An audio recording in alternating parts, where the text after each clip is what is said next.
Baik, bismillahirrahmanirrahim. Assalamualaikum warahmatullahi wabarakatuh. Usaha mikro, kecil, dan menengah memiliki peran yang sangat strategis dalam pembangunan ekonomi dan pertumbuhan ekonomi.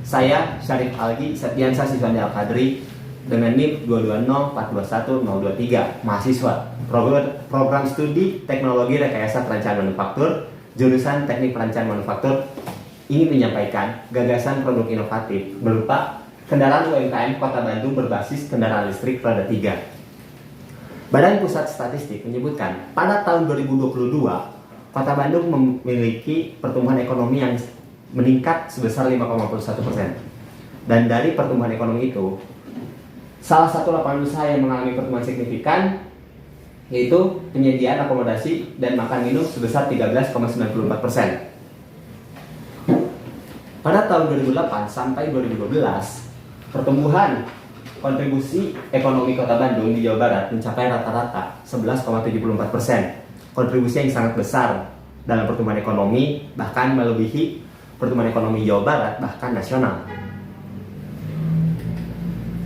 Dan tentu pertumbuhan ekonomi itu sangat didukung besar oleh UMKM, di mana pada tahun 2015 UMKM memberikan kontribusi sebesar 60%. Dan jumlah UMKM yang terdaftar di data Dinas Koperasi dan Usaha Mikro Kecil Menengah Kota Bandung sebesar 10.188 jumlah UMKM yang terdiri dari 9.708 usaha mikro, 463 usaha kecil, dan 17 usaha menengah. Meski demikian, UMKM memiliki tantangan yang begitu besar. Yang pertama, ketatnya persaingan dengan perusahaan-perusahaan besar dan juga pesaing-pesaing modern lainnya. Lalu yang kedua, secara produksi maupun pemasaran, UMKM masih menggunakan cara-cara yang tradisional. Kemudian yang ketiga, UMKM di Indonesia khususnya itu memiliki keterbatasan akses pasar, akses informasi, keahlian, bahkan dukungan institusional, sehingga tercetuslah beberapa inovasi, salah satunya adalah pemasaran secara online. Akan tetapi, tidak semua pelaku UMKM mampu berjualan secara pemasaran online ini, sehingga beberapa UMKM harus melakukan pemasaran secara mengunjungi pasarnya secara langsung, yaitu dengan kendaraan. Namun kita lihat kendaraan yang masih beredar di pasaran di Indonesia itu masih sangat besar dengan kendaraan bermotor. Salah satunya, Badan Pusat Statistik mengatakan di Kota Bandung, potensi jumlah kendaraan di Kota Bandung pada tahun 2020 menunjukkan sebesar 1.571.795 kendaraan bermotor yang terdiri dari sedan, jeep, minibus, kemudian bus dan mikrobus, kemudian truk dan pick up, selanjutnya itu alat berat, dan yang terakhir sepeda, motor, dan skuter. Melihat dari latar belakang tadi, kita bisa melihat situasi saat ini, yaitu yang pertama, tidak semua pelaku UMKM mampu melakukan pemasaran secara online. Kemudian yang kedua, indeks standar pencemaran udara atau ISPU di Kota Bandung itu berada di angka 51 sampai 99. Memang angka ini tidak berbahaya sebetulnya.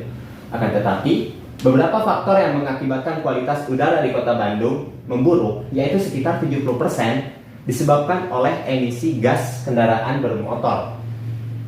Tentu ini sangat berbahaya bagi lingkungan, bagi kesehatan masyarakat Kota Bandung.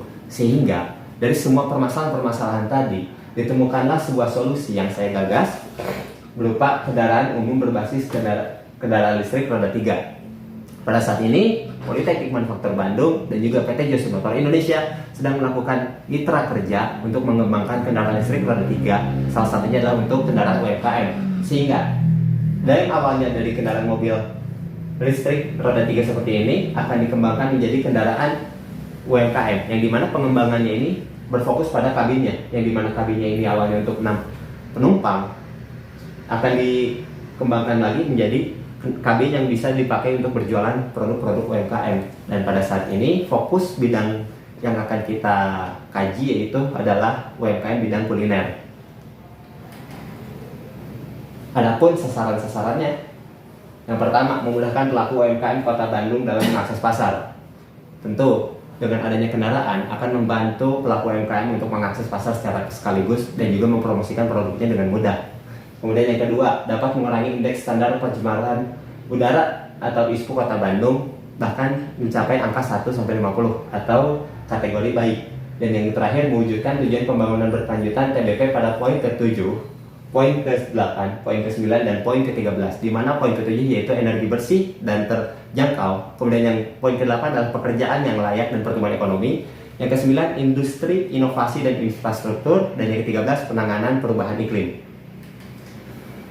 Namun, dalam pencapaian target, kita memiliki hambatan. Yang pertama, hambatannya yaitu biaya kendaraan listrik yang masih relatif tinggi. Kemudian kebutuhan customer yang begitu beragam. Yang terakhir, pengetahuan customer akan produk yang masih kurang. Karena kendaraan listrik, apalagi khususnya untuk roda 3, itu masih sangat jarang untuk di pasaran. Akan tetapi, untuk dari segi bantuan, kita mendapatkan respon positif dari Dinas Koperasi dan UMKM Kota Bandung tentunya. Dan juga mereka memberikan saran-saran agar produk ini bisa dikembangkan lebih baik lagi. Dan untuk mencapai target pembangunan, diperlukannya sebuah tindakan, yang dimana tindakannya ini saya menggunakan metodologi Product Development Process dari buku Product Design and Development, yang dimana pertama yaitu merupakan planning yang terdiri dari studi literatur atau menyusun rencana kerja. Kemudian yang kedua, observasi spesifikasi produk existing, di mana yang tadi kendaraan dari PT Jasa Motor Indonesia kita observasi. Kemudian yang berikutnya conceptual development, di mana terdiri dari survei kebutuhan customer yang pastinya adalah pelaku UMKM di bidang kuliner di Kota Bandung. Kemudian dari hasil survei tersebut akan dilakukan analisis hasil survei dan munculkanlah sebuah spesifikasi. Dan berikutnya merupakan pengembangan konsep. Dan dilanjut dengan tahapan berikutnya yaitu sistem level design. Yang pertama, produk arsitektur. Produk arsitektur ini merupakan layout bagaimana tata letak nanti kendaraannya. Kemudian yang berikutnya industrial design atau desain produk tentunya. Dan yang tahap yang berikutnya itu detail design. Yang pertama, design for manufacturing dan assembling, di mana kita merancang sebuah kendaraan yang mudah untuk dimanufaktur dan juga untuk dirakit. Dan yang berikutnya untuk membuat dokumen teknik berupa gambar draft dan gambar kerja. Dan tahapan terakhir yaitu testing dan refinement. Yang pertama, setelah kita buat rancangan, tentu kita harus melakukan analisis, di mana analisis yang dilakukan yaitu analisis statik, dinamik, dan juga analisis biaya. Dan berikutnya analisis prototyping, kemudian melakukan testing, dan yang terakhir pengenalan kepada customer. Adapun rencana anggaran biaya, yang dimana sumber dana ini kita didapatkan dari mitra kerja, dengan bisa dilihat RAB dengan total 30 juta,